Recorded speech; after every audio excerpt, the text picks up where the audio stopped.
राधे कृष्णा। सभी मेरी प्यारी बहनों को नमस्कार। आप सब लोग कैसे हो कमेंट करके ज़रूर बताना। और आज के इस वीडियो के माध्यम से मैं आपको बताऊंगी कि हमारे शास्त्रों में हम हमारे रसोई घर से क्या चीज़ किसी और को नहीं दे सकते, जिससे हमारे घर की क्या है बरकत रुक जाती है या फिर हमारे घर में भी तंगी जैसा माहौल होता है। तो ऐसी कौन सी चीज़ें हैं जो हम हमारे रसोई घर से नहीं दे सकते। माना कि हो सकता है कि हम कहीं भी रहते हैं तो एक दूसरे से चीज़ उधारा लेना करना, भी आज दिया कल वापस लौटाए, ऐसा चलता रहता है। लेकिन कुछ चीज़ें ऐसी हैं जो हमें नहीं देनी चाहिए। अगर ज़रूरत हो कि भाई अगले को बहुत ज़रूरत है तो हम उसको खरीद के ला के दे सकते हैं, लेकिन रसोई घर से वो चीज़ें नहीं देनी चाहिए। अब ऐसी कौन सी चीज़ें हैं जो नहीं देनी चाहिए, जो हमारे शास्त्रों में है कि भाई ये चीज़ें देने से हमारे घर की बरकतें चली जाती है। तो शाम को सूर्यास्त होने के बाद हमें कभी भी सफ़ेद कलर की वस्तु हमारे रसोई घर से नहीं देनी चाहिए, या सफ़ेद अन्न हमारे घर से किसी को नहीं देना चाहिए। जैसे आटा, चावल, दूध, चीनी, ये सफ़ेद चीज़ें हमें हमारे रसोई घर से सूर्यास्त के बाद कभी नहीं देनी चाहिए। ऐसे कहते हैं कि ये सफ़ेद चीज़ें हम हमारे घर से देते हैं, हमारे रसोई घर से देते हैं तो उसके साथ साथ लक्ष्मी भी चली जाती है। अब हल्दी भी हमें हमारे रसोई घर से किसी को नहीं देनी चाहिए, क्योंकि उसमें भी हमारे शास्त्रों में है कि हल्दी के साथ भी लक्ष्मी जी चले जाते हैं। तो लक्ष्मी जी चले जाएंगे तो हमारी बरकत भी क्या है रुक जाती है।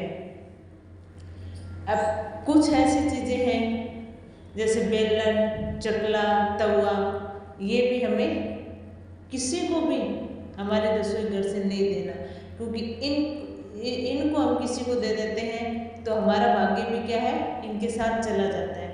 इसलिए ये बात का ध्यान रखें कि हमारे घर से, हमारे घर की रसोई से तवा, चकला, बेलन हम किसी को नहीं दें। अब कहा जाता है शास्त्रों में या हमारे हिंदू धर्म के अनुसार या हमारे शास्त्रों के अनुसार, ग्रंथों के अनुसार, कि घर की लक्ष्मी होती है ना, पत्नी होती है, तो वो क्या करती है कि सबकी आदत होती है कि थोड़े थोड़े पैसे बचा करके जमा करके रहती है कि भाई कभी के समय में वो पैसे क्या है काम आए। तो वो अपनी थोड़ी थोड़ी घर के खर्चों से निकाल के अपनी पूंजी क्या करती है जमा करके रखती हैं।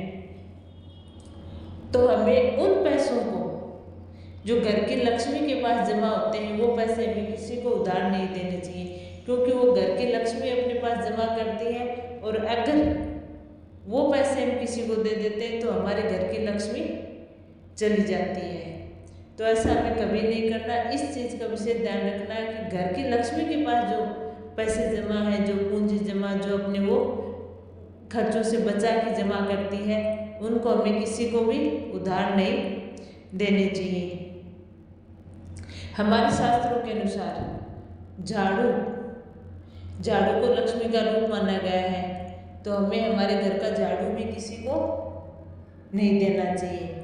अगर हमारा झाड़ू टूट गया है, पुराना हो गया है, तो उसको किसी नदी में प्रवाहित कर देना चाहिए, लेकिन हमारे घर का झाड़ू दूसरे को नहीं देना चाहिए, क्योंकि लक्ष्मी झाड़ू का रूप होती है। दीपावली पूजन में भी झाड़ू को पूजा करते हैं, दीपावली आती है तो झाड़ू को खरीदते हैं, तो लक्ष्मी का रूप माना जाता है झाड़ू का। अगर हम झाड़ू हमारे घर की दे दी तो इसका मतलब हमने क्या दे दिया, लक्ष्मी जी को दे दिया। इसलिए हमारे घर की झाड़ू भी हमें किसी को नहीं देना चाहिए, नहीं हमें किसी के घर की झाड़ू लानी चाहिए। तो ये कुछ चीज़ें हैं जो हमें हमारे रसोई घर से कभी नहीं देनी चाहिए, नहीं तो हमारे घर की बरकत रुक जाएगी, हमारे घर में का भाग्य चला जाएगा और वो ही हमारे घर में अशांति का माहौल हो जाएगा। तो आपको ये वीडियो कैसे लगा कमेंट करके ज़रूर बताना। मेरे चैनल को सब्सक्राइब करना। सभी बहनों को मेरा प्यार भरा नमस्ते। जय श्री कृष्ण।